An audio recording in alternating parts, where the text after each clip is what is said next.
Em nome do Pai, do Filho e do Espírito Santo. Amém.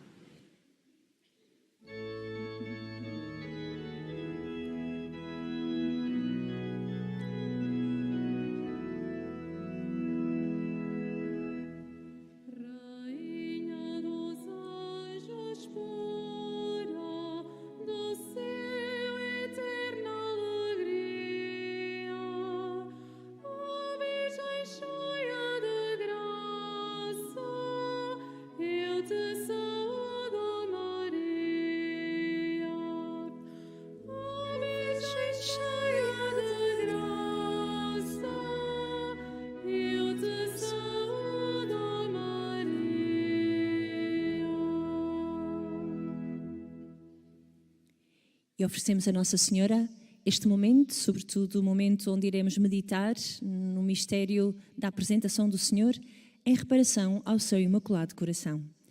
Ave Maria, cheia de graça, o Senhor é convosco. Bendita sois vós entre as mulheres e bendito é o fruto do vosso ventre, Jesus. Santa Maria, Mãe de Deus, rogai por nós, pecadores, agora e na hora da nossa morte. Amém. Em nome do Pai, do Filho e do Espírito Santo. Podemos nos sentar.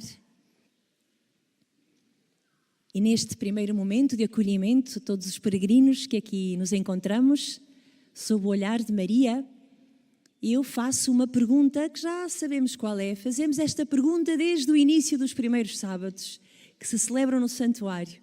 E a pergunta é, quem é que está aqui pela primeira vez? Eu pedi ao favor de me levantarem a mão. Quem está aqui pela primeira vez? Muito bem, temos aqui algumas pessoas do meu lado esquerdo, sim senhora, também não me lembrava de si. Já estava a achar que não levantava a mão. Lá ao fundo também, e aqui do meu lado direito também muita gente nova, sim senhor. Pois sejam muito bem-vindos ao nosso primeiro sábado. E quem é que não está aqui pela primeira vez? Isto é uma família, isto é uma família. É uma alegria ver tantos peregrinos neste momento do primeiro sábado, que é um programa específico, concreto, que o Santuário oferece em cada primeiro sábado, onde procuramos concretizar um dos pedidos do céu neste evento maravilhoso que é o acontecimento de Fátima. E é precisamente os primeiros sábados. Portanto, quem começou hoje, fevereiro, pode continuar fevereiro, março, abril, maio e junho. Fica completo, onde fazemos 4 coisas com uma intenção. A intenção é reparar o Imaculado Coração de Maria. Intenção única. Os 4 elementos são elementos da nossa espiritualidade cristã. É a oração do terço, acabamos de o fazer. 15 minutos de companhia a Nossa Senhora, meditando nos mistérios do Rosário. É o que iremos fazer logo a seguir a esta catequese. E depois temos a vida sacramental. Uma confissão por mês. E a comunhão dentro de uma Eucaristia. Hoje já foram alguns peregrinos à Missa das 11, outros irão a outras Eucaristias. É a comunhão em reparação ao coração de Maria. Nossa Senhora promete que a quem fizer isto durante 5 meses seguidos, ela estará presente na hora da nossa morte, com todas as graças necessárias para a salvação. Portanto, que isto sirva de estímulo aos irmãos que estão aqui pela primeira vez. Cá nos encontramos até junho, está bem? Pelo menos uma vez por mês. Eu chamo Ângela, sou religiosa da Aliança de Santa Maria e é com muita alegria que preparamos esta primeira parte. Do programa dos primeiros sábados, este momento que se segue, do programa que o Santuário preparou, não faz parte específica da devoção dos primeiros sábados, mas é uma oportunidade que o Santuário oferece aos peregrinos de Nossa Senhora para irmos aprofundando a mensagem. Porque é muito importante aprofundar e conhecer cada vez mais, porque assim podemos viver melhor e é mais eficaz tudo aquilo que vamos fazendo. Neste ano de 2025, o Santuário propõe um itinerário que segue as aparições. No mês passado, o Sr. Reitor dedicou-se a uma introdução à mensagem de Fátima. Hoje, iremos começar pela primeira aparição deste evento Fátima. Eu pergunto, sobretudo aos peregrinos que já cá costumam vir, qual foi a primeira aparição? A aparição do anjo. Em que ano foi? 1916. Ora, aqui está. Primeira ideia que é importante retermos. quando falamos em Fátima, em mensagem de Fátima, não nos estamos a referir apenas às aparições de Nossa Senhora na Cova da Iria, lá embaixo na capelinha. Essas foram em 1917, mas antes de 17 veio o anjo. Antes de Nossa Senhora veio um anjo, como que a preparar no coração das crianças a vinda da Mãe de Deus. Tal e qual como João Batista veio antes do Senhor para lhe preparar o caminho. Ora, Fátima começa assim em 1916, com as 3 aparições do anjo, na primavera, no verão e no outono. Continua por 1917 com as 6 aparições da Virgem Maria, aqui na Cova da Iria e nos Valinhos em agosto, porque no dia 13 de agosto os pastorinhos estavam na prisão, em Ourém. Assim, em agosto a aparição foi a 19. Continua pelas aparições de Pontevedra, em Espanha, em 10 de dezembro de 1925, apenas a irmã Lúcia, Francisco e a Jacinta já estavam no céu. E em 1929, no dia 13 de junho, é a conclusão da mensagem de Fátima, em Tui, também em Espanha. Tudo isto, de 16 a 29, é o período de tempo onde ocorrem as aparições que constituem a mensagem de Fátima. Hoje vamos nos dedicar à primeira aparição do anjo, indo sublinhando ou ressaltando alguns aspectos que penso ser importante levar para as nossas casas e para a nossa vida. Então eu vou ler das memórias da irmã Lúcia, como ela conta o relato da aparição de 16, da primavera do anjo, e depois sublinharei alguns aspectos. Então, do texto da irmã Lúcia. As datas precisas destas aparições não posso dizê-las com certeza, porque nesse tempo eu nem sabia ainda contar os anos, nem os meses, nem os dias da semana. Parece-me, no entanto, que deveria ser a primavera de 1916, quando o anjo nos apareceu pela primeira vez na Loca do Cabeço. Subimos em Costa, o Francisco, a Jacinta e a Lúcia, em procura de um abrigo, e depois de merendar e rezar o terço, começamos a ver, a alguma distância sobre as árvores, uma luz mais branca que a neve, com a forma de um jovem, transparente, mais brilhante que um cristal, atravessado pela luz do sol. À medida que se aproximava, íamos-lhe distinguindo as feições. Estávamos surpreendidos e meio absortos, não dizíamos palavra. Ao chegar junto de nós, o anjo disse: "Não temais, sou o anjo da paz, orai comigo." E ajoelhado em terra, curvou a fronte até ao chão. Levados por um movimento sobrenatural, imitámo-lo e repetimos as palavras que lhe ouvimos pronunciar. Meu Deus, eu creio, adoro, espero e amo-vos. Peço-vos perdão para os que não creem, não adoram, não esperam e não vos amam. Depois de repetir isto 3 vezes, ergueu-se e disse: orai assim. Os corações de Jesus e Maria estão atentos à voz das vossas súplicas. E desapareceu.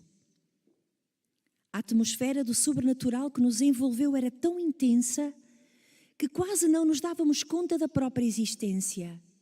Por um grande espaço de tempo, permanecendo na posição em que nos tinha deixado, repetindo sempre a mesma oração. A presença de Deus sentia-se tão intensa e íntima que nem mesmo entre nós nos atrevíamos a falar. E no dia seguinte, sentíamos o espírito ainda envolvido por essa atmosfera, que só muito lentamente foi desaparecendo. Então, sublinhando alguns aspectos e começando pela envolvência, como é que tudo começa? Começa após os pastorinhos estarem juntos, procurar um abrigo, merendarem e rezar. Tudo começa após a oração do terço.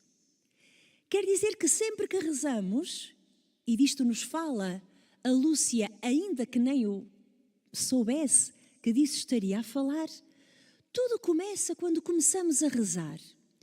E o que é que acontece? O céu aproxima-se. Nos pastorinhos, no anjo, e vejam esta narrativa da Lúcia que é preciosa. À medida que se aproximava, íamos-lhe distinguindo as feições. Quer dizer que à medida que o céu se aproxima de nós, vai sendo cada vez mais claro o mistério de Deus para nós. E é a nossa oração que isso permite. É Deus quem se aproxima, mas Deus geralmente não se impõe. Gosta de ser convidado. E a forma como o convidamos é a nossa oração. Porque quando começamos a rezar, estamos a dizer isto a Deus: Senhor, quero me encontrar contigo. Estou disposto a este encontro. E Deus responde sempre a este encontro e aproxima-se. E à medida que se aproxima de nós, ou seja, à medida que vamos rezando e o tempo vai passando, vamos distinguindo melhor as feições de Deus. Ou seja, vamos compreendendo cada vez melhor o mistério. A seguir, o anjo fala, e é curioso que esta primeira aparição, assim de relance, é precisamente isto. Um convite à íntima união, à vida espiritual com Deus. A primeira expressão é o primeiro elemento desta possível relação com Deus.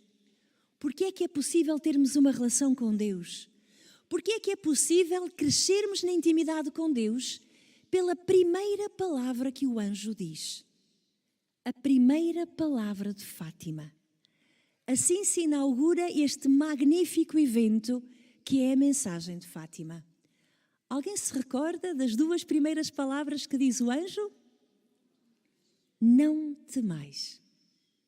Não temais. Sou o anjo da paz, rezai comigo. De facto, as palavras que rompem o silêncio da vida dos pastorinhos são maravilhosas. É este imperativo, não ter medo.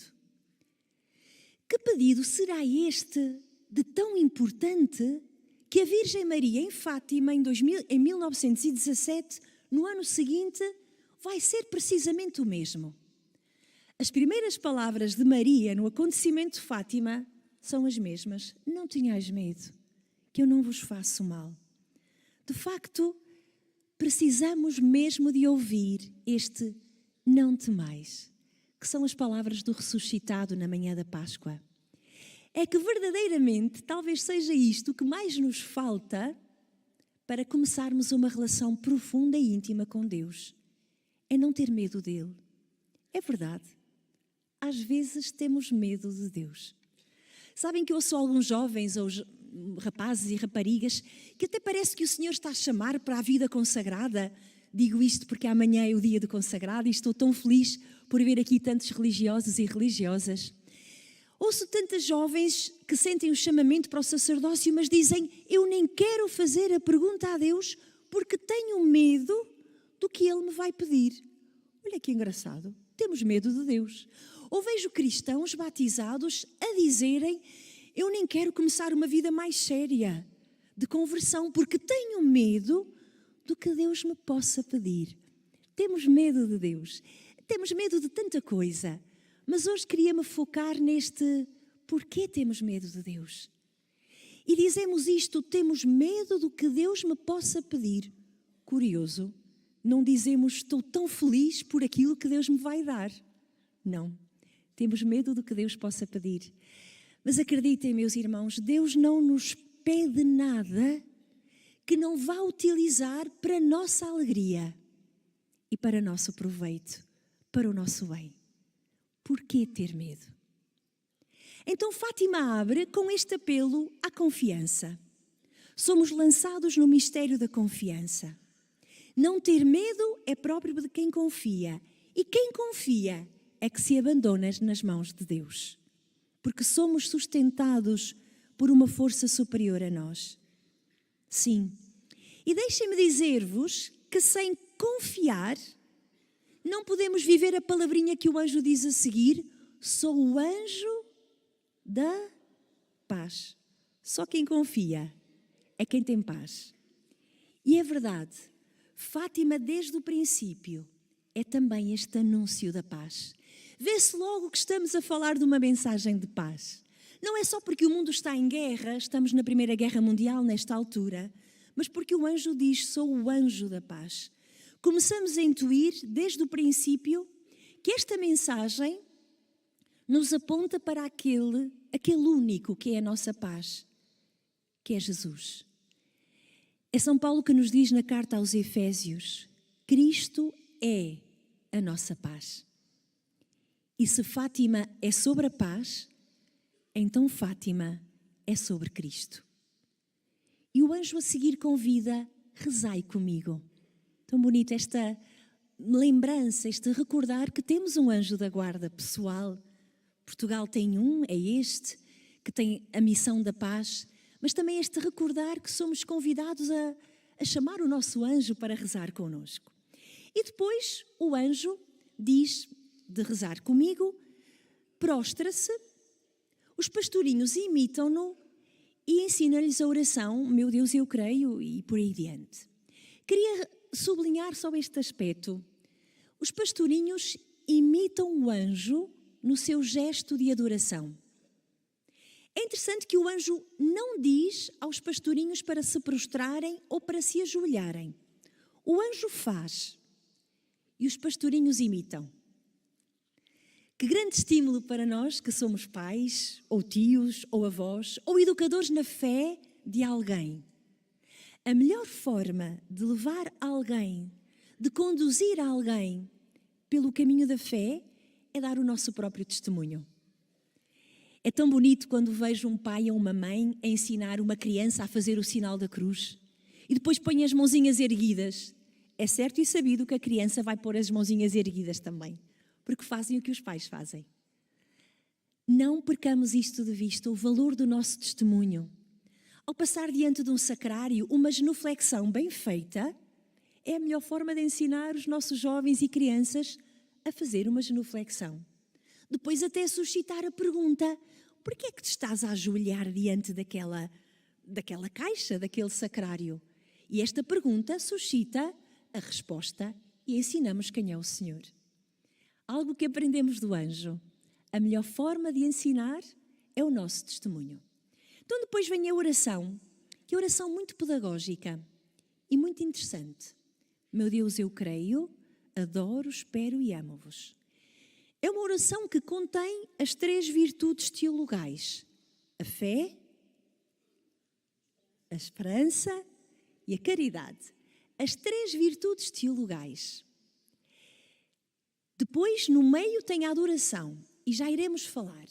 Bem, numa primeira parte, eu digo ao Senhor que creio, que espero, que adoro, que amo e peço perdão. Peço perdão por todos aqueles que não creem, não adoram, não esperam e não amam, a começar por mim, a começar por cada um de nós. No fundo, este pedido de perdão não é só por aqueles que não têm fé, mas é também por nós, pelos momentos em que não acreditamos. Não é só pedir perdão por aqueles que não esperam ou que não amam, mas também pedir perdão por nós, pelas quer às vezes onde não amamos, onde não adoramos. Por isso, muitas vezes, já ouvi dizer a alguns irmãos que dizem: bem, esta oração parece que só estamos a pedir pelos outros, os outros é que não fazem, nós fazemos, somos bons. Não, também nos incluímos a nós neste pedido de perdão. Outra ideia, e voltando às virtudes teologais, de facto, as virtudes teologais da fé e da esperança e da caridade são as virtudes que provêm de Deus, são-nos infundidos no dia do nosso batismo. Todos nós recebemos a fé, a esperança e a caridade em potência, e estas virtudes têm por missão conduzir-nos a Deus. Provêm de Deus, são-nos dadas no momento do batismo e têm por objetivo conduzir-nos a Deus. É por isso que cada vez mais quem estuda estas coisas da teologia espiritual, da vida em união com Deus, tem dito cada vez mais que a vida espiritual é o desenvolvimento das virtudes teologais. Ou seja, é permitir que aquela semente depositada por Deus no coração de cada batizado da fé, da esperança e da caridade cresça, se desenvolva até à plenitude em Deus, permitindo-nos configurar com Cristo. E ela desenvolve e cresce esta vida teologal, estas virtudes, pela oração, pelos sacramentos e pela prática das boas obras, sobretudo as obras de misericórdia. E então é como se a fé nos permitisse a adesão a Deus e à sua verdade. A esperança é como que um impulso que nos faz caminhar neste caminho da fé e que nos dá o fundamento onde fundarmos, estabelecermos a nossa vida. E a caridade é o que nos permite a união com Deus. Portanto, a fé permite-nos a adesão a Deus e à sua vontade, ao seu mistério salvífico, ao que a Igreja nos ensina. Pela fé aderimos, pela esperança continuamos neste caminho, sempre crescente até ao céu, porque sabemos onde colocamos a nossa vida, é como que um impulso, e pelo amor unimos-nos a Deus até à transformação com Ele. A Deus que reconhecemos presente nos nossos irmãos. Que maravilhoso! Fátima fala-me da fé, da esperança e da caridade.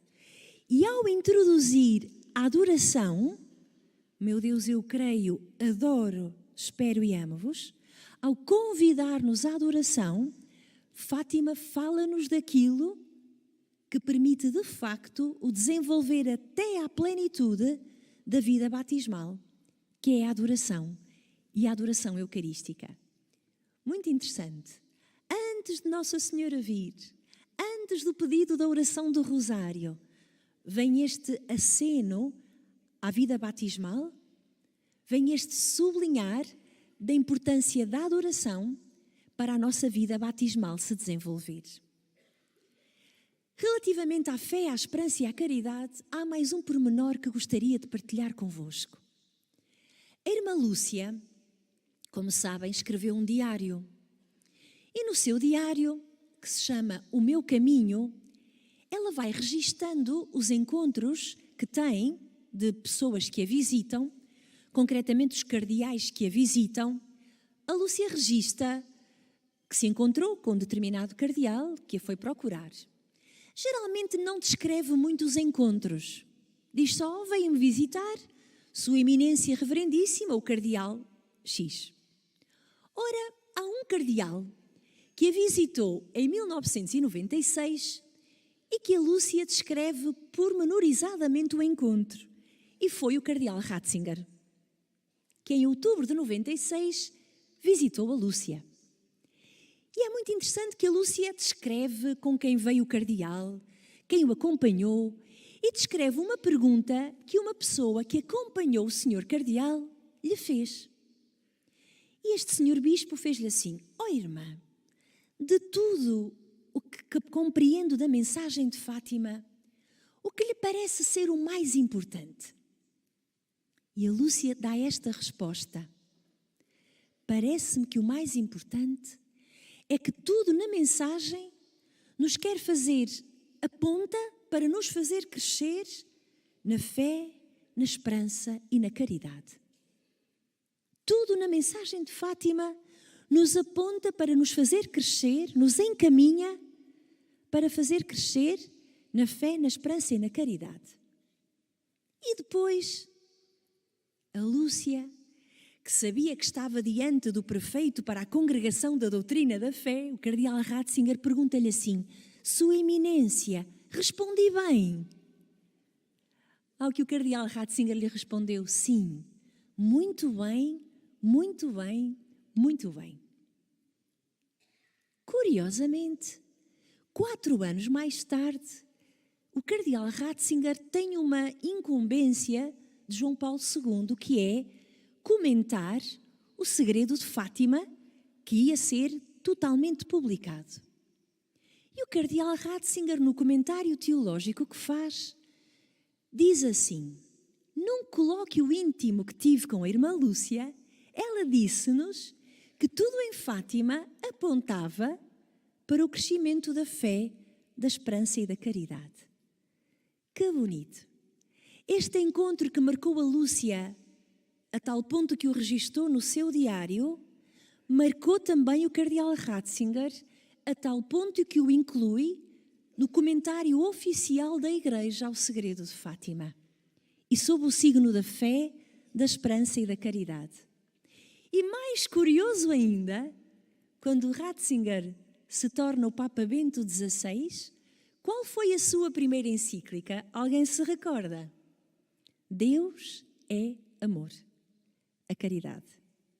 Qual foi a sua segunda encíclica? Spe Salvi, a esperança. E a última encíclica que começou a escrever, mas não concluiu o Papa Francisco, foi Lumen Fidei, a fé.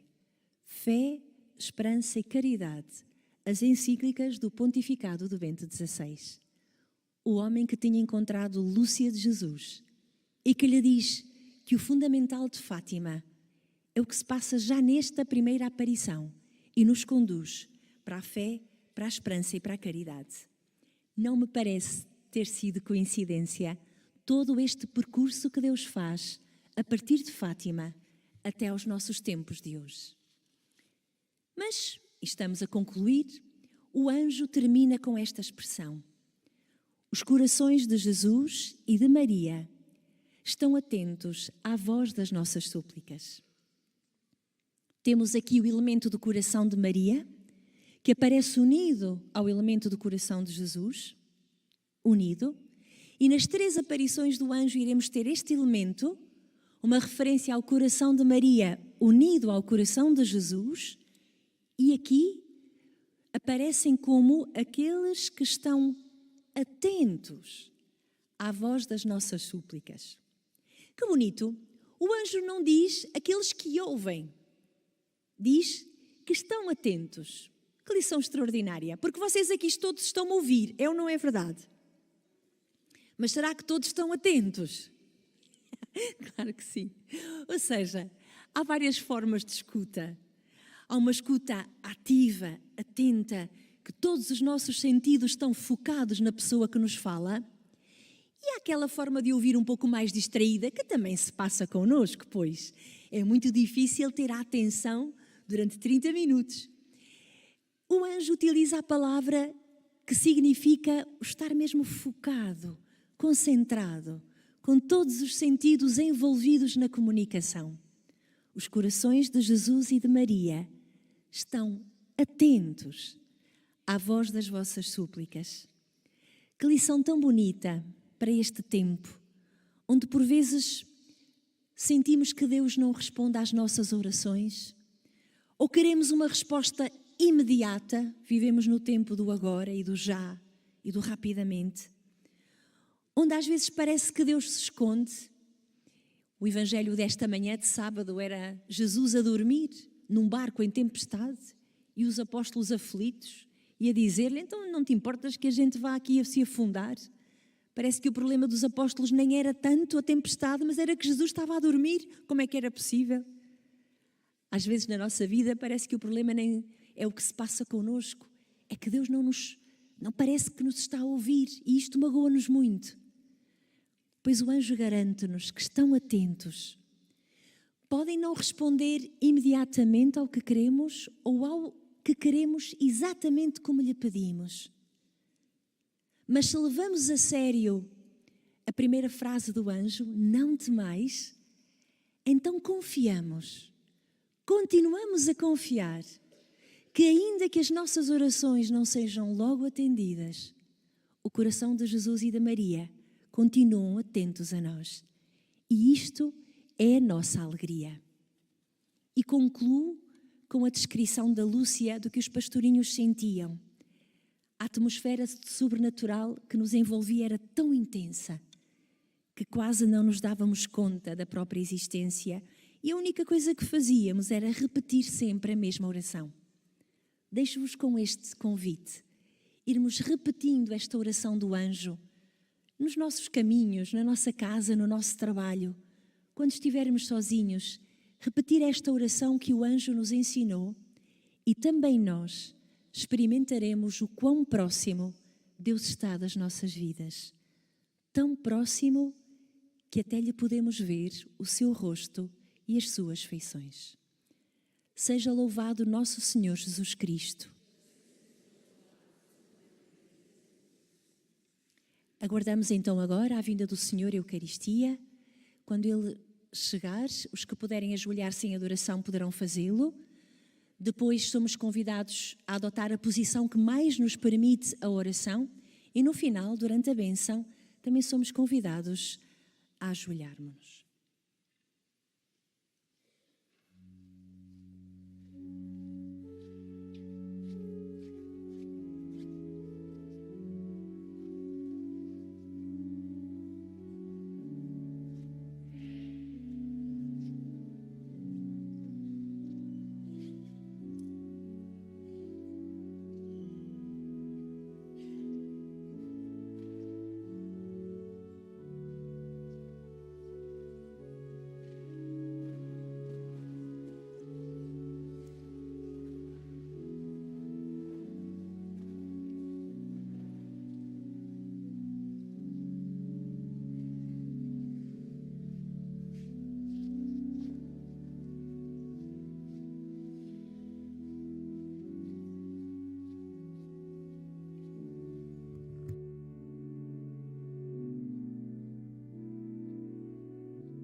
Arrependo-vos profundamente e ofereço-vos o preciosíssimo corpo, sangue, alma e divindade de Jesus Cristo, presente em todos os sacrários da terra, em reparação dos ultrajes, sacrilégios e indiferenças com que Ele mesmo é ofendido, e pelos méritos infinitos do seu Santíssimo Coração e do coração imaculado de Maria, peço-vos a conversão dos pobres pecadores.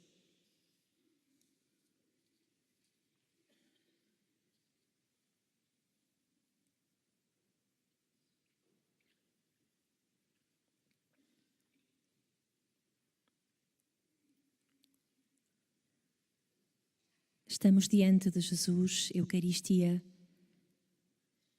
com este desejo de consolar e reparar o Imaculado Coração da sua Mãe, contemplando o mistério da apresentação do Senhor, o mistério que a Igreja amanhã celebra.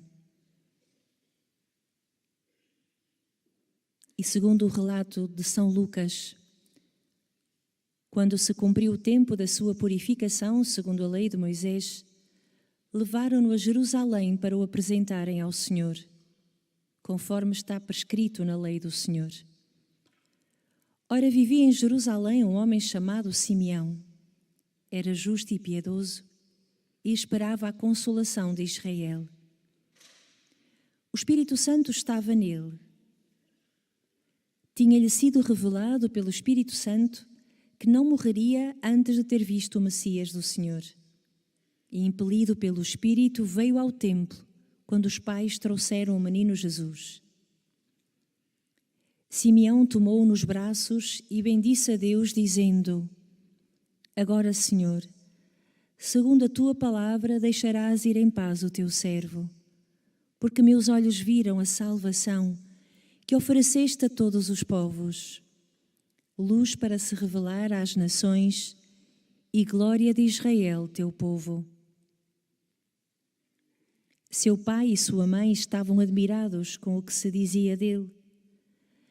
Simeão abençoou-os e disse a Maria, sua mãe: Este menino está aqui para queda e ressurgimento de muitos em Israel e para ser sinal de contradição. E uma espada trespassará a tua alma. Assim hão de revelar-se os pensamentos de muitos corações.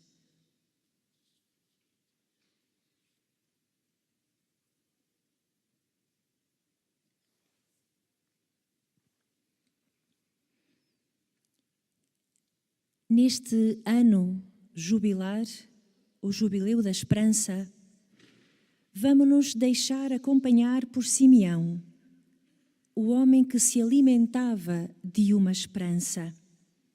Tinha-lhe sido prometido que não morreria antes de ver o Messias do Senhor.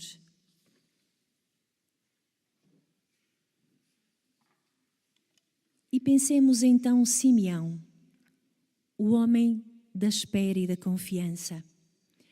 Ainda que seja de idade avançada, mantém acesa a chama da esperança da sua juventude do espírito. De facto, não sabemos a idade de Simeão. Sabemos apenas que esperava numa promessa.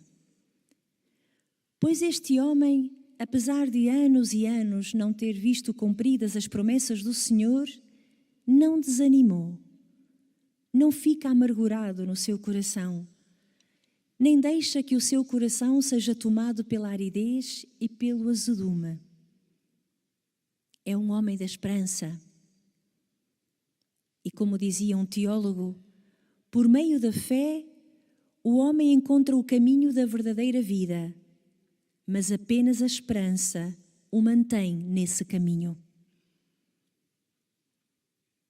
Mas então, o que mantém acesa a esperança de Simeão? A resposta encontra-se no texto.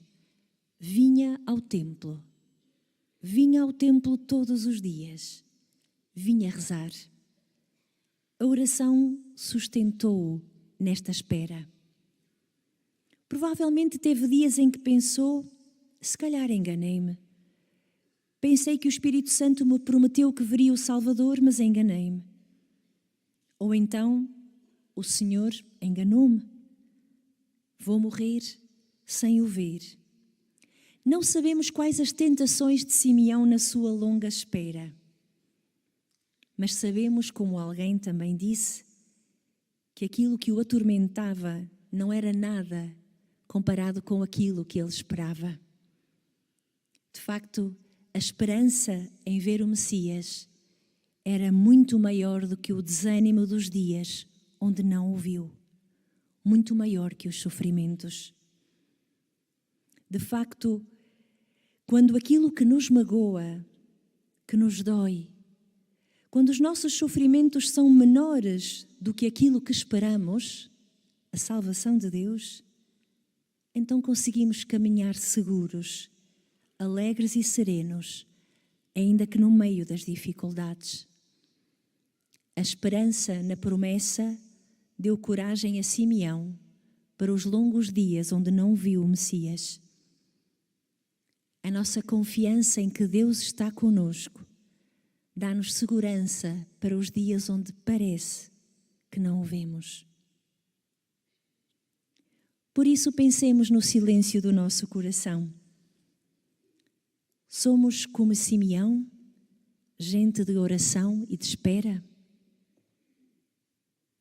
Continuamos a confiar em Deus mesmo quando Ele parece longe e não responde às nossas orações?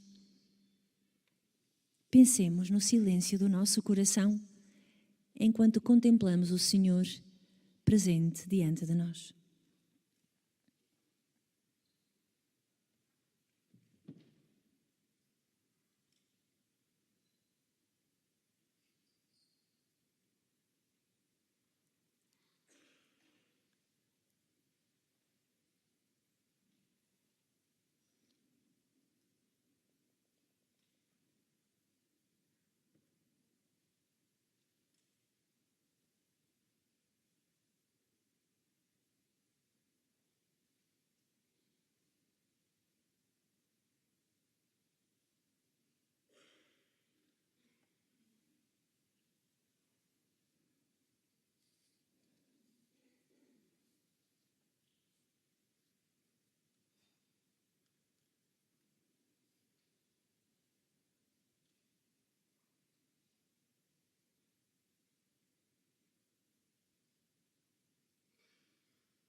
Rezemos juntos. Jesus, nós te amamos e em ti esperamos.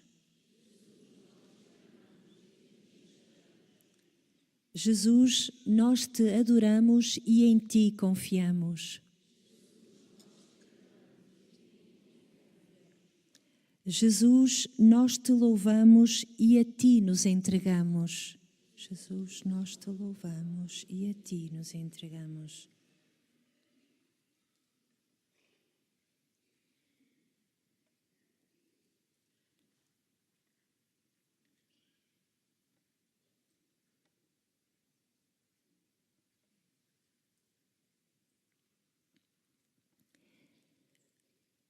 Continua o Evangelho. Simeão tomou-o nos braços e bendisse a Deus, dizendo: Agora, Senhor, segundo a tua palavra, deixarás ir em paz o teu servo, porque os meus olhos viram a salvação. Porque os meus olhos viram. O que vê Simeão? Um menino. Apenas um menino nas mãos de um casal jovem. E contudo tem a certeza de que é o Messias. Sabe que é a salvação que Deus oferece a todos os povos. Deus visita-nos tantas vezes de modos surpreendentes, inesperados. Deus surge na nossa vida também de forma inesperada e surpreendente. E até por vezes parece que Deus não está em determinadas circunstâncias, uma doença, uma dificuldade familiar ou de trabalho, uma sensação de solidão e de vazio. Mas se tivermos o olhar purificado e cheio de Deus, então poderemos vê-lo também nestas circunstâncias surpreendentes e inesperadas. Neste primeiro sábado, peçamos a Nossa Senhora, a Senhora do Coração Imaculado, que nos ajude a ver e a descobrir a presença de Deus em todos os momentos da nossa vida. Porque no fundo nós vemos o que desejamos ver. Nós encontramos o que procuramos. E se nos mover o desejo de encontrarmos Deus mesmo nas circunstâncias difíceis, pois então nós vamos encontrá-lo. Se buscarmos a Deus com todo o coração, então encontraremos a sua presença nas nossas vidas. Pensemos, então, no silêncio do nosso coração enquanto contemplamos o Senhor Eucaristia. Quando foi a última vez que senti a presença de Deus na minha vida, assim de uma forma surpreendente e inesperada? E então também pensemos, quando me acontecem coisas difíceis, procuro tentar captar a presença de Deus nelas ou começo logo a queixar-me e a lamentar-me? Meditemos com o Senhor.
Rezemos juntos. Jesus, Tu és a luz do mundo. Jesus, Tu és a luz da minha vida. Jesus, ajuda-me a seguir-te mesmo nas dificuldades. Jesus, ajuda-me a seguir-te mesmo nas dificuldades.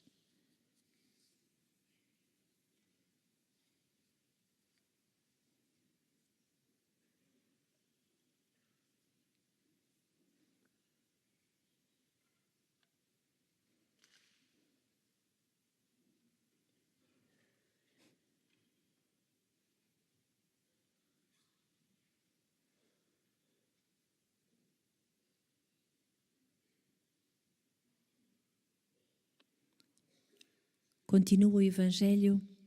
Simeão disse a Maria: este menino está aqui para a queda e ressurgimento de muitos em Israel e para ser sinal de contradição. E uma espada trespassará a tua alma.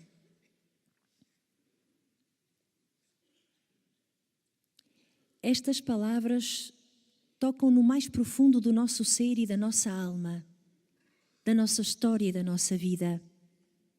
Este menino está para a queda e ressurgimento de muitos. Jesus não veio para a minha queda, mas veio para a queda em mim daquilo que me separa dele. Jesus não veio para a minha queda, mas para a queda em mim daquilo que é pecado e ruína. Jesus veio para derrubar o meu orgulho, que não me deixa vê-lo, nem a ele, nem à sua vontade. Veio para derrubar em mim o que é mentira e que não me deixa possuí-lo, a ele que é a verdade. Veio para a queda em mim do que é desordem, do que é preguiça e que não me deixa amá-lo, nem amar os irmãos. Mas também está aqui para o ressurgimento, para a ressurreição. Sim, para Jesus ninguém é dado por perdido. Ninguém está acabado para sempre. Para Jesus, com Jesus, é possível recomeçar sempre de novo. Porque Ele quer ser aquele que para mim, para cada um de nós, nos toma pela mão e nos repete o que disse outrora à filha de Jairo, que estava morta: menina, eu te ordeno, levanta-te. Jesus quer ser isto para mim: ressurgir, retomar, nascer para uma vida nova. E ainda aquela palavra para Maria: uma espada trespassará a tua alma. Maria está no centro desta luta que Cristo trava com o mal.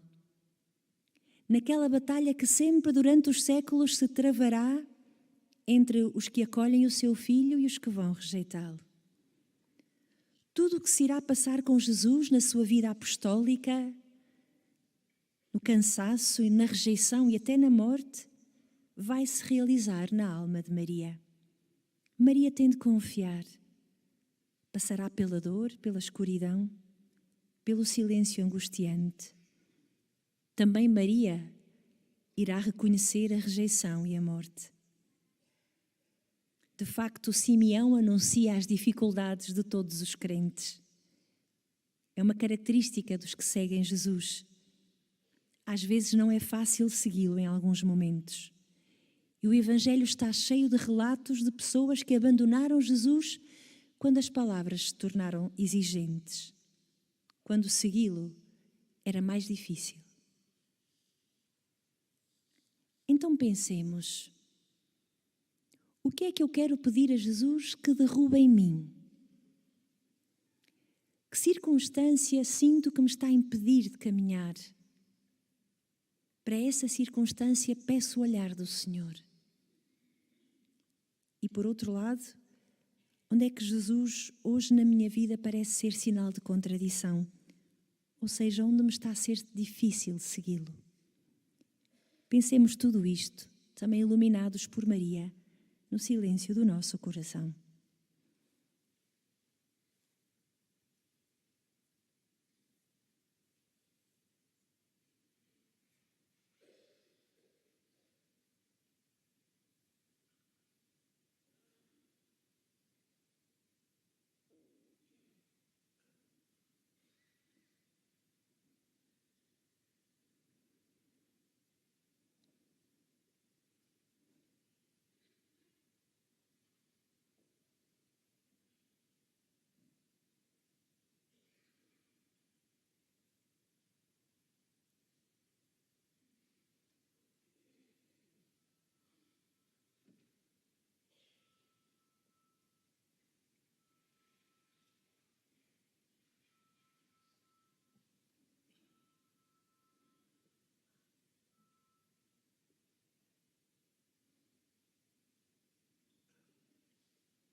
Rezemos juntos.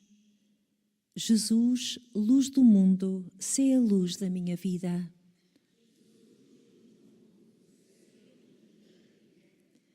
Jesus, luz do mundo, não me deixes desanimar.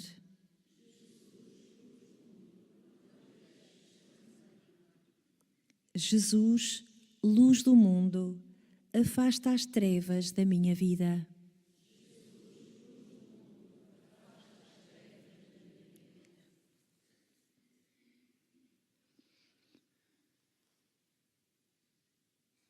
Digamos então ao Senhor tudo o que nos vai no coração, que Ele receba no seu coração eucarístico, e aguardemos em profundo silêncio e adoração a bênção do nosso Deus.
Oremos.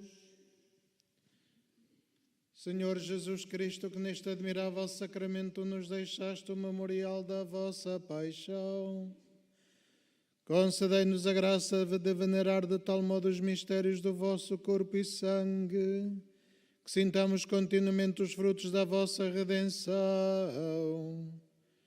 Vós que sois Deus com o Pai na unidade do Espírito Santo.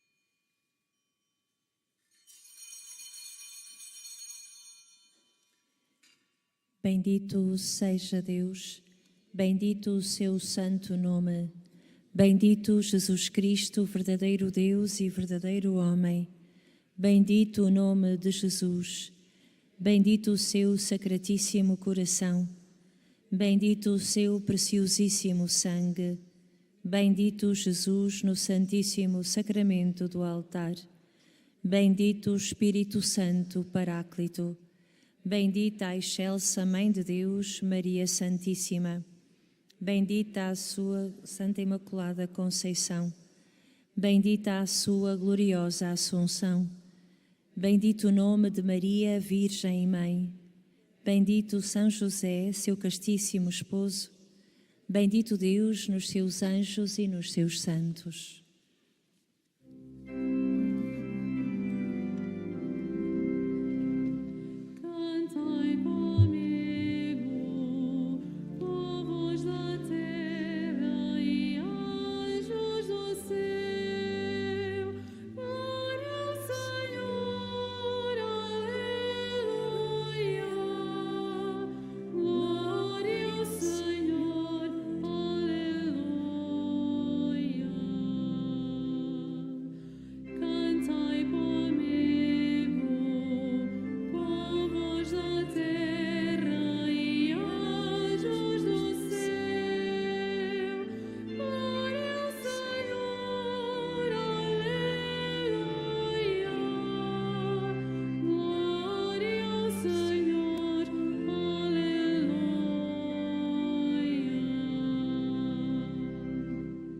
Então desejo-vos um bom mês de fevereiro. Amanhã rezem pelos consagrados e pelas consagradas. Também temos a festa dos pastorinhos. Desejamos um bom regresso a vossas casas e até o próximo primeiro sábado, se Deus quiser.